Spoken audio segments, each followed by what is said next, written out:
সম্পদ সব জায়গাতে পাইছে, এটাই তো বেশি। আল্লাহ তাআলা মেয়েদেরকে, মেয়েরা তোরা শোন, তোরা যখন দুনিয়া একেমে জাহিলিয়াতে ছিলি তোদেরকে জীবিত কবর দেওয়া হতো।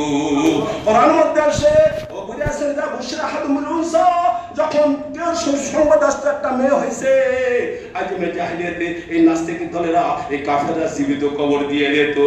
ওয়া ইদাল মাউউদাতু সুইলাত, আল্লাহ বলেন এই জীবিত কবর দিচ্ছে কেন? আল্লাহ রাব্বুল আলামিন নবী করিম সাল্লাল্লাহু আলাইহি ওয়াসাল্লামকে যখন পাঠালেন, পাঠাইয়া যে নারী হলি চেহারা কালো হয়ে যেত, ওয়াসদ মুসাদ্দাম হয়ে কাদিন চেহারা কালো হয়ে যেত, তাদেরকে জীবিত কবর দিত। ইসলাম দান করে এই নারীরা তোদের কি করছে?